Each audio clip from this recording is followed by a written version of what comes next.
6. This is the Moth Radio Hour. I'm your host, Jay Allison, producer of this radio show. This time, we have a live performance from the Union Chapel in London. The event celebrated the release of our book, How to Tell a Story, in the UK. Here's our host of the night, writer and performer, Jon Goode. Welcome to the Moth main stage here in beautiful London!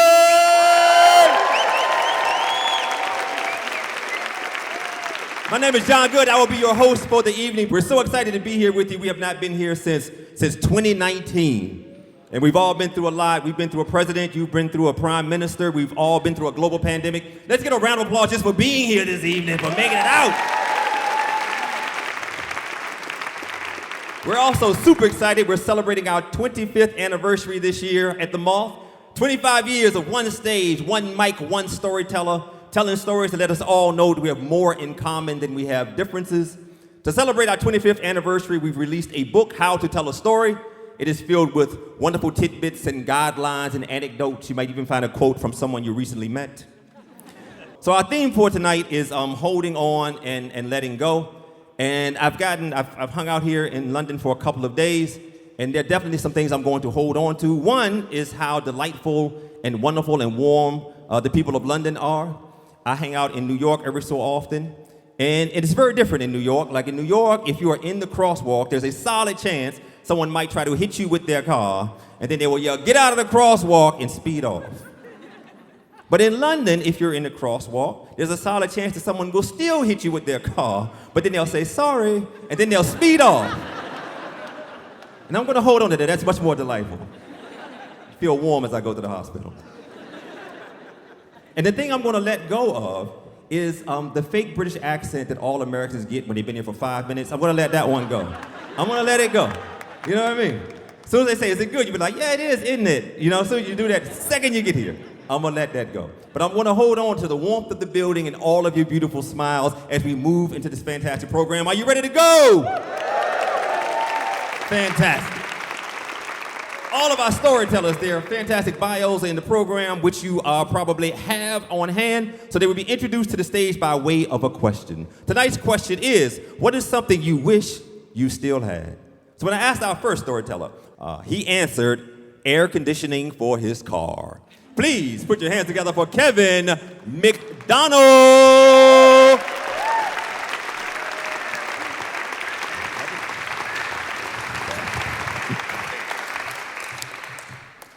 My parents are Irish, but I was born in Bradford in Yorkshire.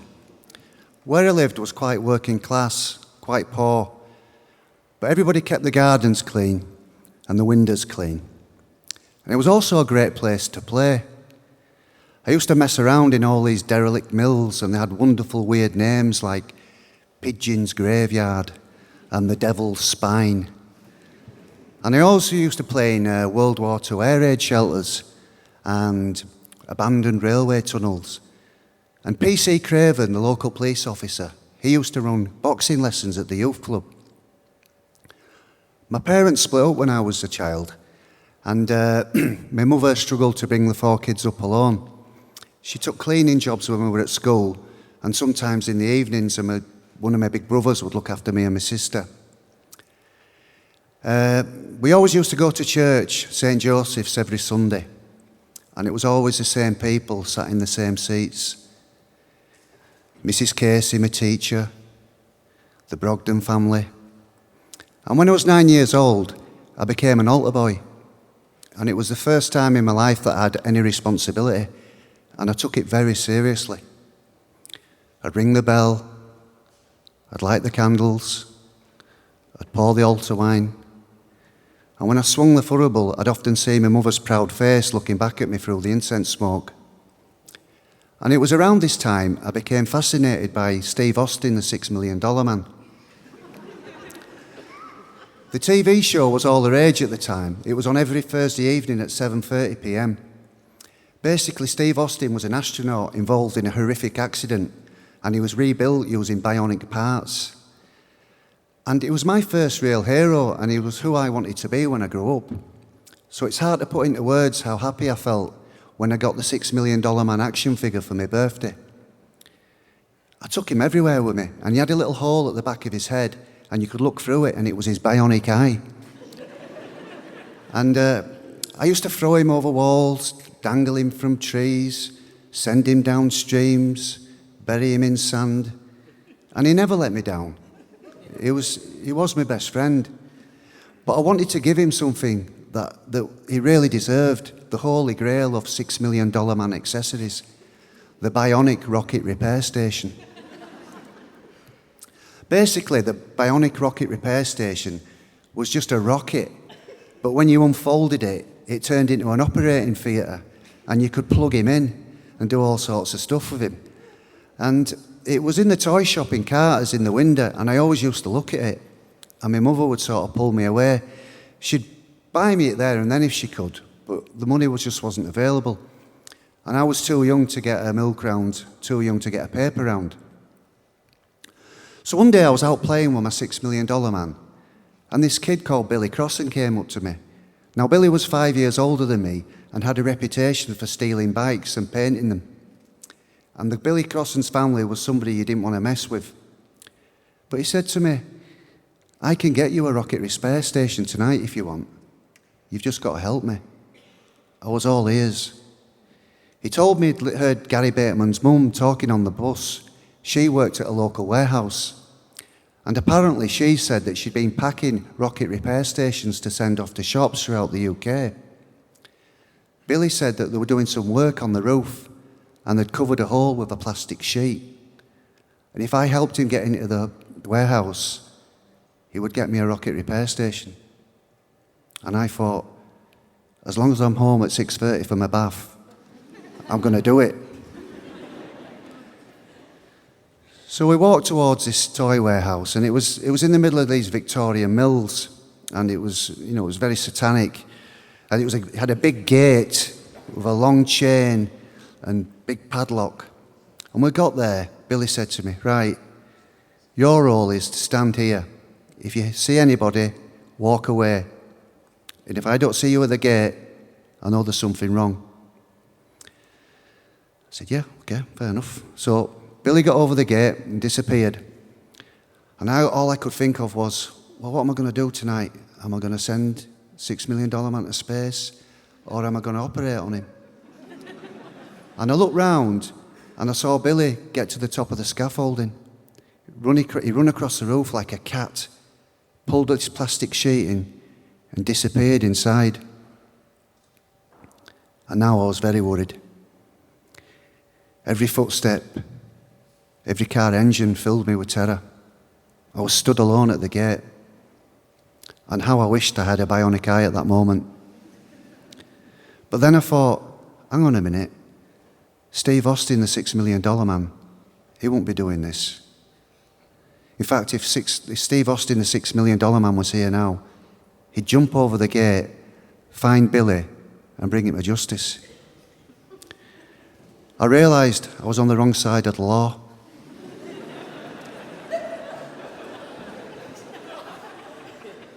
I wanted to go home to my bedroom, but I couldn't leave now because if I left, Billy would be out to get me. I had no choice. I had to stay.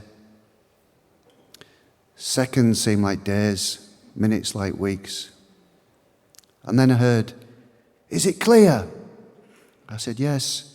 He said, "Right, get over the gates and catch these." So I got over the gate as fast as I could, and suddenly the courtyard was bouncing with frisbees. Billy shouted, "Grab the frisbees and pile them up by the gate." So I was running around like a ball in a pinball machine trying to catch all these frisbees, and a 9-year-old can only carry so many at a time. But then I thought, hang on a minute, where's my rocket repair station? Billy never mentioned out about frisbees.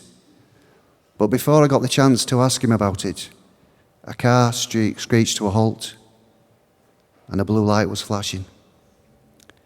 I looked round, and PC Craven got out. I couldn't believe it. I've never been scared of PC Craven before, but he was wearing a black glove, and he beckoned me towards him. I thought he was going to send me to jail, or even worse, send me to hell. He put me and Billy in the police car, and for Billy it was just another day at the office. For me, I always wanted to ride in a police car, but not like this. My world had come to an end, and I thought, what's Father Barron going to think of me? What will my brothers and sister think of me? What will my mother think of me? So when we pulled up outside my house, I could see the curtains twitching. Somebody came out pretending to empty the bin. PC Craven took me to the door, and my mother let me in. He explained what had happened. Somebody from a tower block had seen us acting suspiciously and rung the police. He said I would only get a warning. Billy Crossan would be taken to the police station as he was a repeat offender. The tears flowed. The public shame of me being brought home by the police devastated my mother. The following day, I had to be that altar boy again. I was old enough to go to confession, but to be honest with you, I didn't want to tell Father Barron what I'd done. But maybe he already knew. When I was up on the altar, I looked down at the congregation. Mrs. Casey, my teacher, seemed to have a frown on her face. The Brogden kids were sniggering. I couldn't even look at my mother. I was too ashamed. I never did get my hands on that rocket repair station. I'm not even sure if they had one in the warehouse or Billy was just playing me a fool all along. But I lost something very precious that day. I lost the innocence of that little boy playing with his toys. I never got Steve Austin, the $6 million man, out much after that. I put him in his box, and he lay under an avalanche of toys and football annuals. I couldn't be trusted anymore. I was a criminal. No bionic parts could fix that. Not even Steve Austin, the $6 million man, can go back in time. Thank you.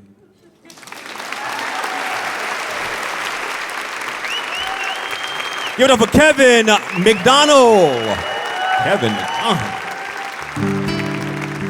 Kevin McDonnell hails from England's largest county, Yorkshire, and is the son of Irish immigrant parents. He's an author with a background in journalism, has had a short film script produced, and is now having a crack at stand-up comedy. Kevin came to us through our pitch line, by the way, and you can too.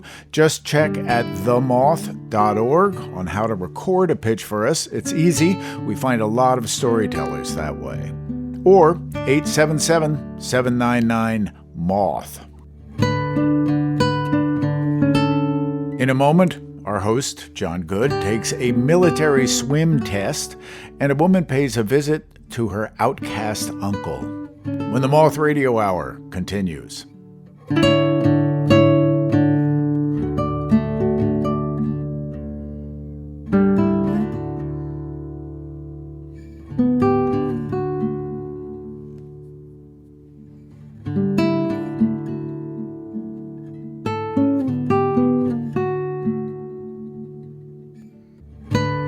The Moth Radio Hour is produced by Atlantic Public Media in Woods Hole, Massachusetts, and presented by PRX. This is the Moth Radio Hour from PRX. I'm Jay Allison. We're bringing you stories from our main stage show in London with the theme Holding On and Letting Go. The host for the evening was Jon Goode, and here he is telling a story of his own. So in my senior year of high school, I applied to and I was accepted to the university of my choice.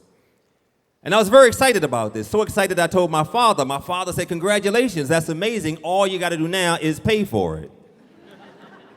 And in high school, I had a fairly decent grade point average, a GPA. Mine was 3.4, but they don't really give scholarships for 3.4s.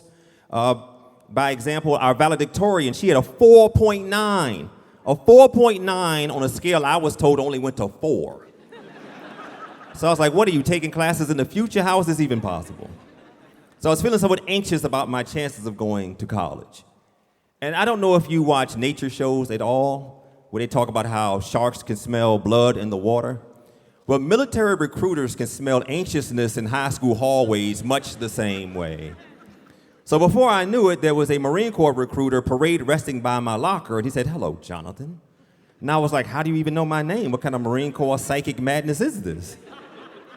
And he informed me that he knew my name because he'd seen my ASVAB scores. The ASVAB is an aptitude test that lets recruiters know your aptitude for military service. He said my scores were fairly high, an 85 out of 99. It's no 4.9, but I'll take it.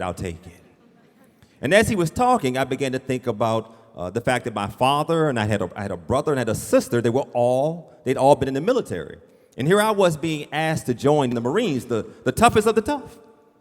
And as I'm having that thought, he says, you know, the GI Bill can pay your way through college. And that's how I found myself on Parris Island in South Carolina training to become a United States Marine. Now, there are 4 hurdles you have to jump to become a Marine. The first is the physical fitness test. I was young, I was in great shape, passed the physical fitness test. The next is the rifle range. No one has ever confused me with Annie Oakley, but I could hit the target enough times, I passed the rifle range. The next is a thing called basic warrior training. I was 18, so I was basic. I wanted to be a warrior. I was trainable. I passed basic warrior training. And the last hurdle you have to jump is the swim qualification. Now, I grew up in Richmond, Virginia, in the city, and we had a public pool about 2 or 3 blocks from my house. And every couple of days, me and all of my friends, we would walk those 2 or 3 blocks, go to the pool, and we would stand in the water. Because there were actually too many kids in the pool to actually swim in the pool. It was kind of like a black kid soup. You know, it was like a ghetto gazpacho. You know what I mean? It was refreshing, but not very informative. So none of us really learned to swim. So here I am at this swim qual. And at the Marine Corps swim qual, you get 3 chances to pass. You have to jump off a 20-foot tower and swim halfway across an Olympic-sized pool. On the first day, everyone is there. It's like a sea of faces. The Marine Corps was 85% white at the time, sea of white faces. The second day is for everyone who failed, and it was nothing but inner-city black kids that I'm sure went to the pool every day and never learned to swim. So there we are. And so on the second day when you fail, they teach you how to do the backstroke. And they teach you a version that makes it look like you're having an actual stroke. But that's what they teach you. So I failed the first day, I failed the second day, and here I am, my last chance to pass the swim qual. And I'm feeling somewhat nervous and somewhat anxious because I know, this is it. And I don't want to go home and have to face my dad and my siblings having failed, and I also don't want to miss out on the opportunity to go to college. So I'm up on the 20-foot tower, and I got my toes over the edge. I'm feeling nervous. And I take my pants pockets, I pull them inside out, hoping that as I jump off, the air will go up my legs and fill the pockets. And they will serve as a flotation device, just so that you know that doesn't work. So I jump off. I go down into the water, I surface, and then I immediately start to drown, immediately. The drill instructor, he jumps in, he grabs me, he pulls me to the side, he jumps out and pulls me out, and he says, get in line. And then he jumps back in the pool because everyone is drowning. So I'm on the side of the pool, I'm taking some breaths, I'm happy to be alive. And I stand up, and I look, and I notice that there are 2 lines. There's a line for people who failed, and then there's a line for people who passed. And his instruction was to get in line. So I got into the line for people who passed. Because one thing they teach you in the Marine Corps is to follow directions, and that was his direction, get in line. And that is how I passed the swim qual. I became a Marine.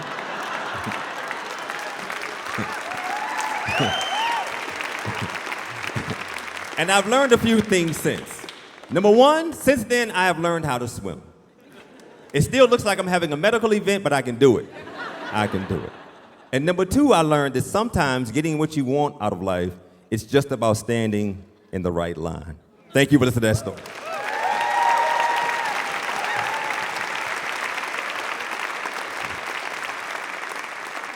So when I asked our next storyteller, what is something you wish you still had? She said, my own room. Give it up for Runa!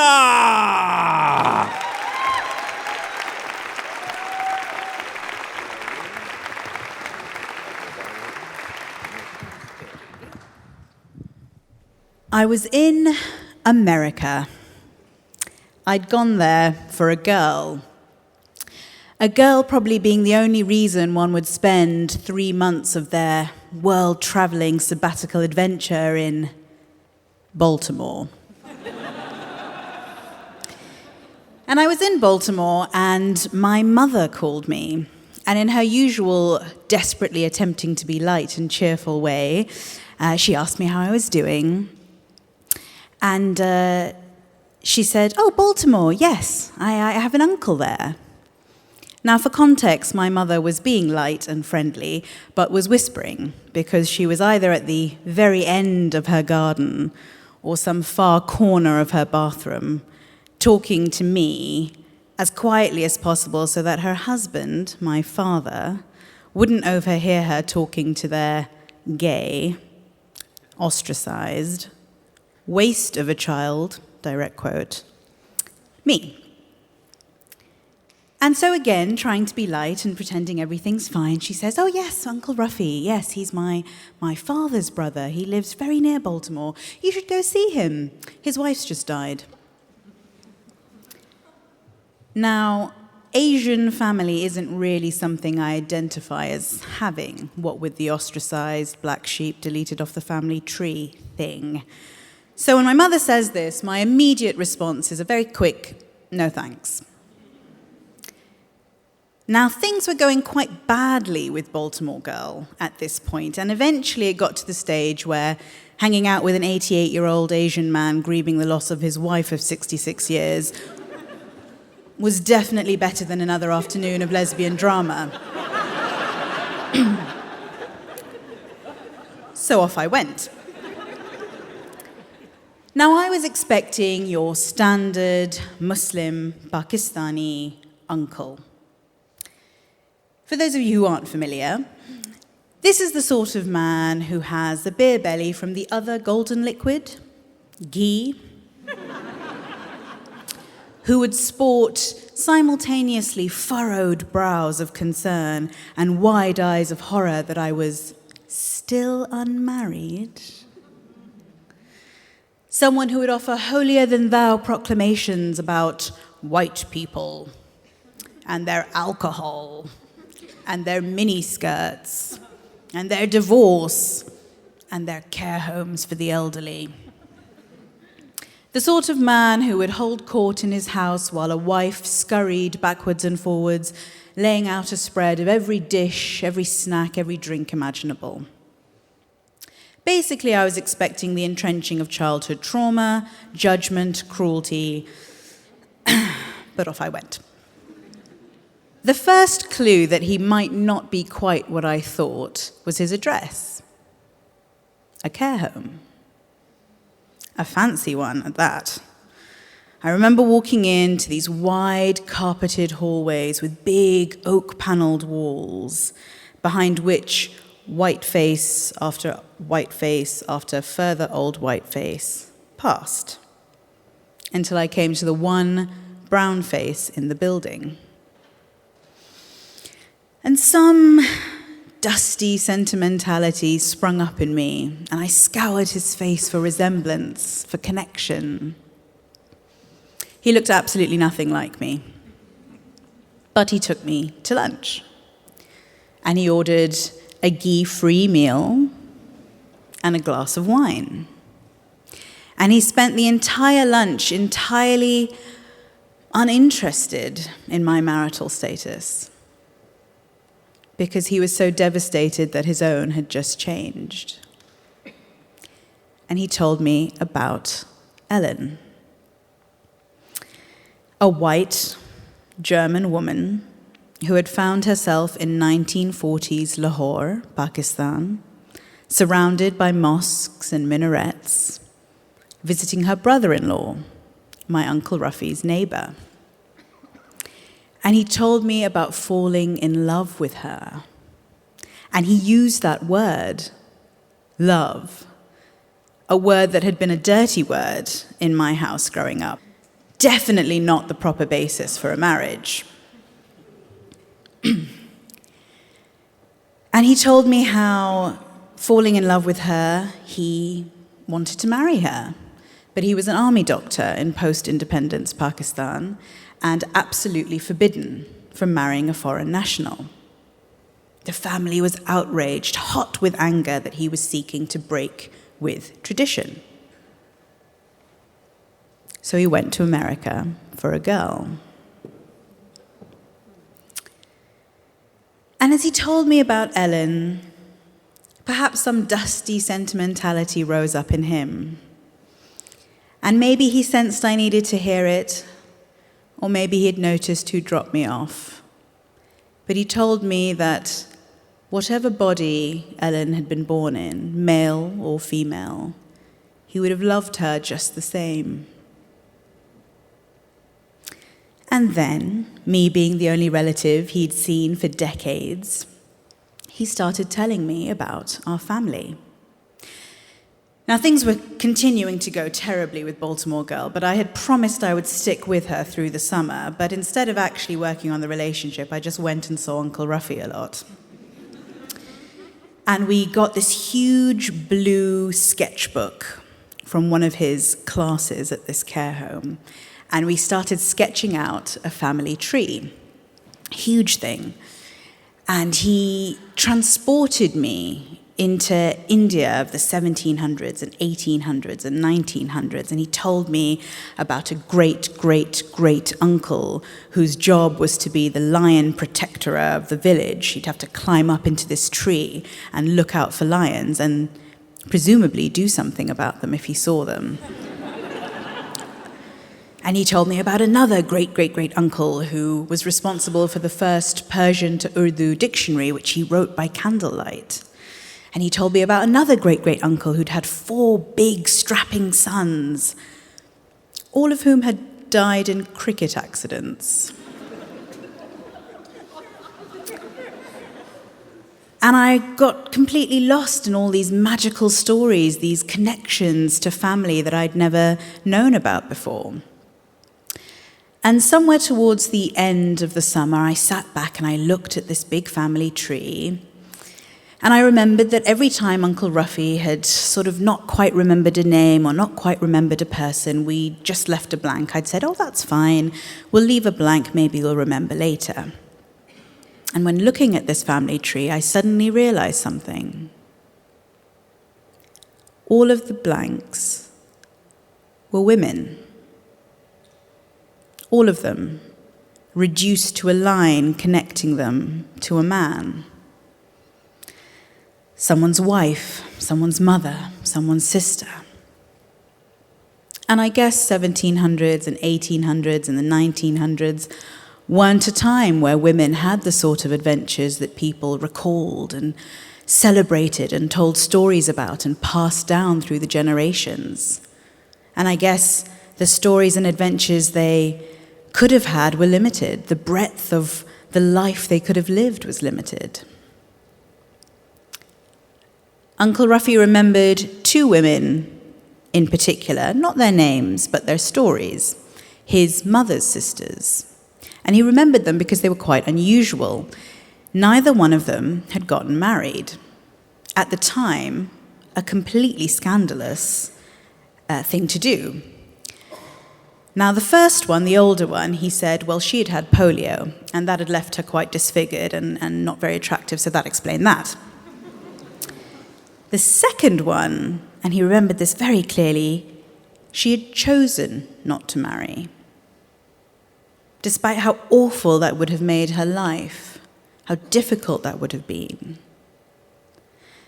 And something about that made me suddenly realize something that I'd never thought about before. It can't be in this huge family tree, this huge list of faces and people, that I'm the only woman that didn't want to marry a man. And I can't be the only one who didn't want to marry a man because she wanted to marry a woman. But I must be the first one who's been able to do it. And thinking about these rainbow ancestors of mine with their untold stories, their faces lost, their struggles, their wishes, their reckoning with themselves brought this deep, deep grief into me. And I suddenly felt connected to a heritage that I'd lost. And I thought of them incessantly. And though I'm agnostic, some part of me hopes that they know I'm here, that they can see me or feel me or know somehow that I am living, that I exist with my wife, with my children, that I'm free, that I'm safe, that my friends and my loved ones will remember us and celebrate us. And that I stand here a little bit prouder because thanks to my fellow black sheep, Uncle Ruffy, I discovered them one summer.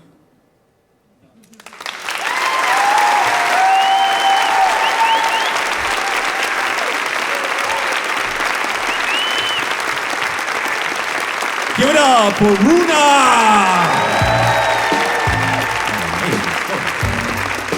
Runa is a writer, a Desi LGBTQ activist, a yogi, and a mom. Runa's wife and their son were in the audience as she told her story. Her son was named, in part, after Uncle Ruffy. And also, in case you were wondering, Runa's wife is not Baltimore Girl. To see a photo of Uncle Ruffy and Aunt Helen, and a photo of Ellen as the young German lady he fell in love with, visit our website, themoth.org.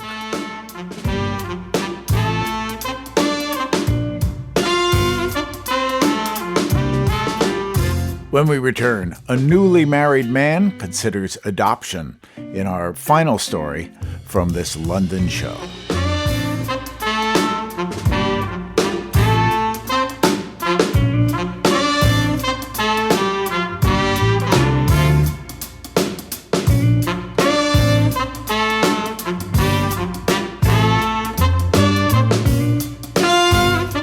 The Moth Radio Hour is produced by Atlantic Public Media in Woods Hole, Massachusetts, and presented by the Public Radio Exchange, prx.org. You're listening to the Moth Radio Hour from PRX. I'm Jay Allison. We've reached the final story in this live episode from London. Here's your host, Jon Goode. When I asked our next storyteller, what is something you wish you still had? Our next storyteller answered his virginity. Please give it up for Nick Ullett.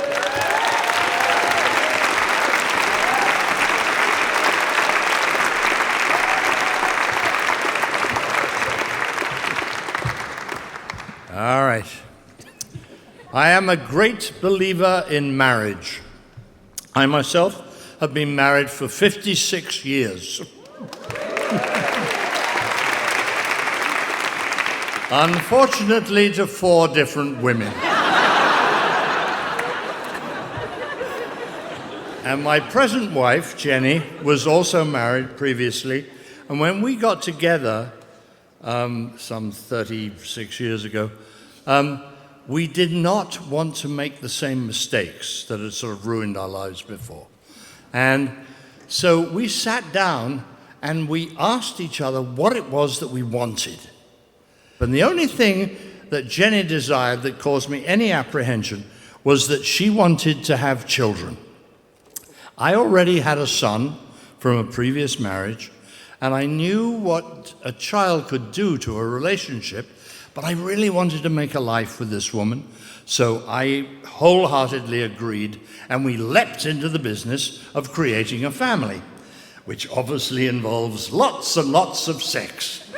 And, endlessly, everywhere, But after a year and a half, nothing happened, which is not only dispiriting, it also engenders a sense of inadequacy. But, we forged on into the world of fertility experts. And the first thing they want from the guy is a sperm test, which actually, that phrase alone almost defines the word inadequacy. And this is back in the mid-1980s, and these tests were sort of do-it-yourself affairs.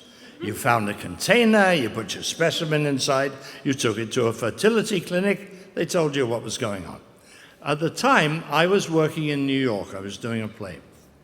And one freezing February morning, I had made an appointment at noon with a fertility clinic on the east side of New York. The same day, it turned out I had a voiceover audition on the west side of New York at 10 o'clock.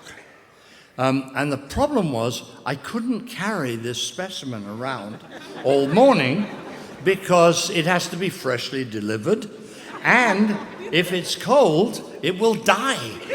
So I had to get this deed done between being in the voiceover audition and the fertility clinic, which is how I ended up masturbating in the gents in the Grand Central Station.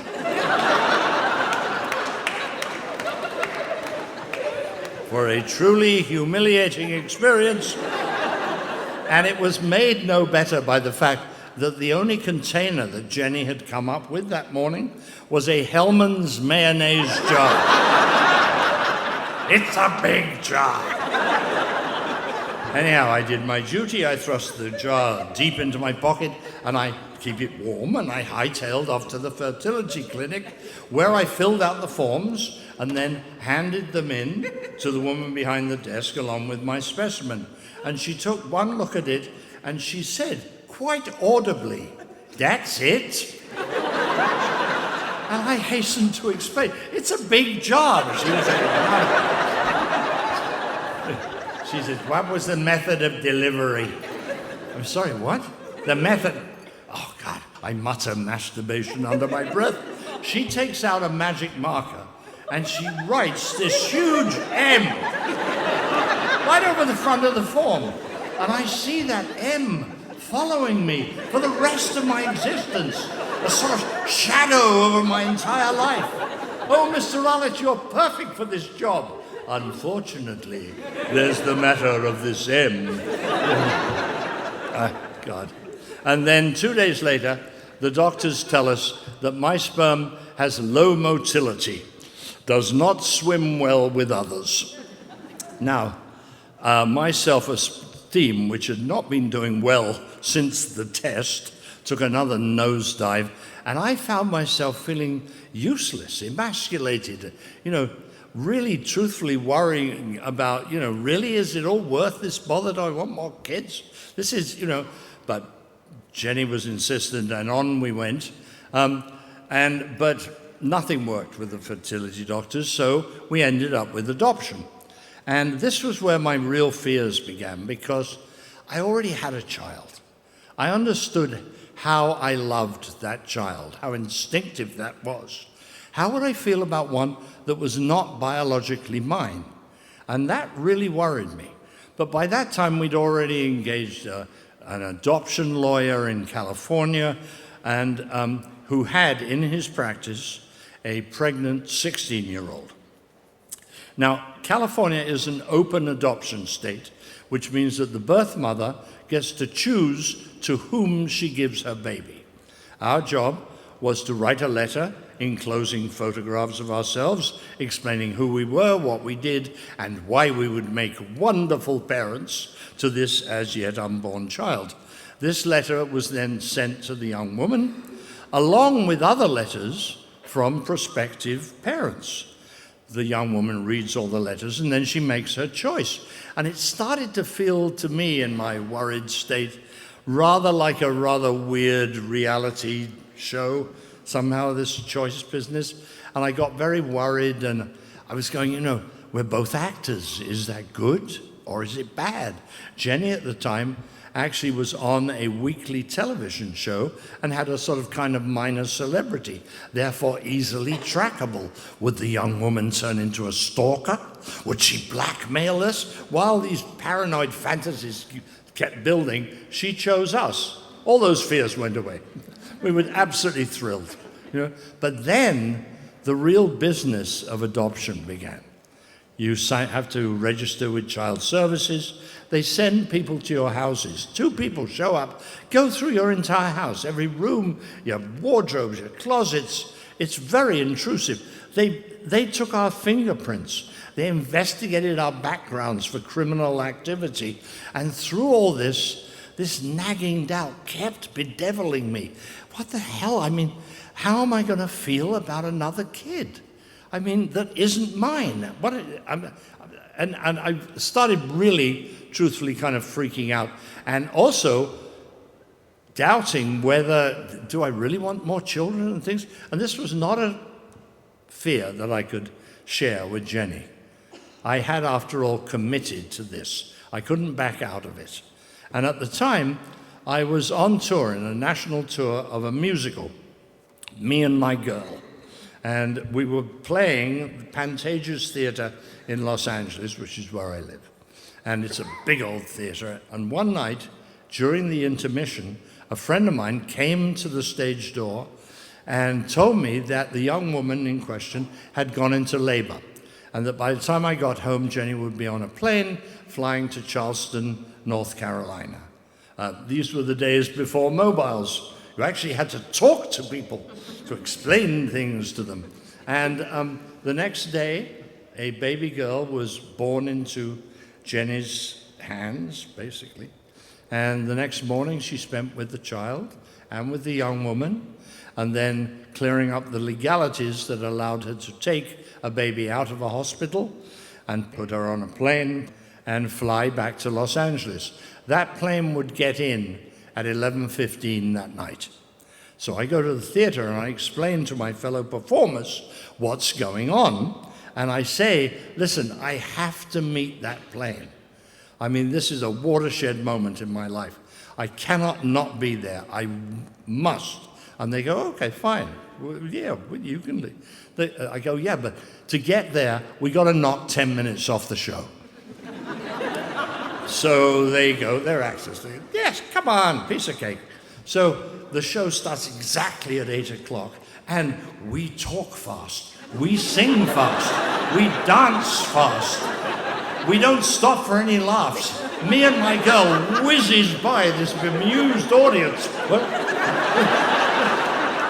And then the stage door guy has got my car outside and it's running, and I leap out and I jump in the car and I roar off to the Los Angeles airport, and I get there, and because these are the days before security, I run to the gate and I get there and there's nobody there at all. And I sit down, and in that moment as I sit down, every fear, every doubt, every apprehension, every worry that I had had about other children and dealing with a child that wasn't biologically, everything formed itself up into a sort of cannonball and smashed into me. And I was completely panic-stricken. I mean, I can't explain it. It was like being hit with a 2x4. And I'm terrified, and I can't move. And then the plane rolls by the window. And I'm thinking, God, what if I don't have any feelings for this child? What am I going to do? Can I fake it? And if I fake it, can I live with that lie for the rest of my life? And if I lived with that lie, what would that lie do to this child? I'm going to destroy a human being's life, you know? And then the doors to the gate open, and instead of passengers coming out, flight attendants started coming out. First one, then another, then another, and they're sort of coming out in this V shape. And what has happened is that on board, they made an announcement that they have this tiny baby, literally less than 24 hours old, on board the plane, whose father has never seen her. And if everybody wouldn't mind waiting for a couple of minutes before they get off the plane, they would like to make this into a special presentation. I don't know this. This phalanx of these flight attendants keeps coming towards me, and they're all, you know, they're Americans. They've got 48,000 gleaming teeth, and they're all smiling, and I can't move, and I don't know what to do. And in the middle is Jenny with this tiny baby. And she walks right up to me, and she places this child into my shaking hands. And she says, "Say hello to your daughter." And in terror, I look down. And in that one moment, love literally suffused my entire body. I started getting warm and felt wonderful. And I could feel this sense of this endless love running over me. And I'm looking down, and I am completely besotted by this beautiful, tiny child in my arms. And then I'm surrounded by passengers. And they're all wishing us well, and they're patting me on the head, and some of them are bestowing blessings on us, and I go, wow, what a fabulous way to come into the world, to have your birth recognized in this public fashion, you know? My daughter's 34 years old now, and Jenny and I went on to adopt another girl. Jenny and I are still together, and I love my daughter. She's terrific. She's a wonderful young woman. We've had our ups and downs, but there's one thing about her that has never changed, which is there's a part of her that is always that tiny child in my hands in the LA airport. Because from that moment onwards, there was one thing that was absolutely crystal clear to me. That's my kid. Thank you.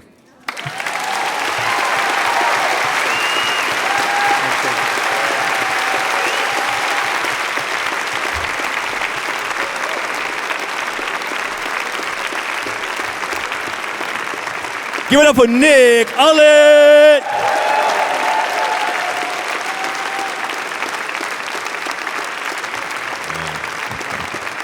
Oh, that's what I love about these nights. You will hear stories that'll make you laugh, make you cry. Some will make you do both at the same time. It's amazing, man. But as I said earlier, the stories always show that we have more in common than we have differences. What a talented storyteller will do is they will weave the narrative thread that pulls us all, these disparate swatches, pulls us all together and makes us one thing, this one thing that can keep us all warm, this quilt to cover us all. One more time for Nick Ullett and that wonderful story.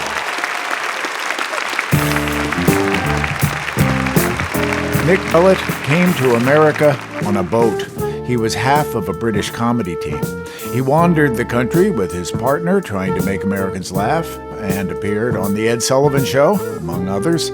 And he's worked in advertising and tap danced on Broadway, and he's still an actor.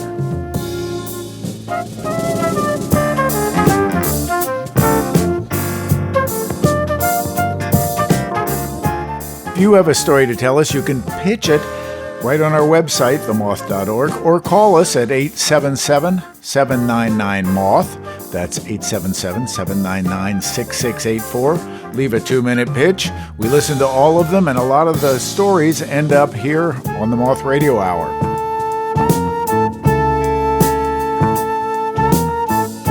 Remember, you can share these stories or others from the Moth archive and buy tickets to Moth storytelling events in your area, all through our website, themoth.org. There are Moth events year-round. You can find a show near you. Come out, tell a story. You can find us on social media, too. We're on Facebook and Twitter at The Moth.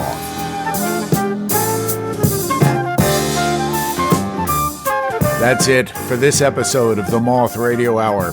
We hope you'll join us next time. And that's the story from The Moth.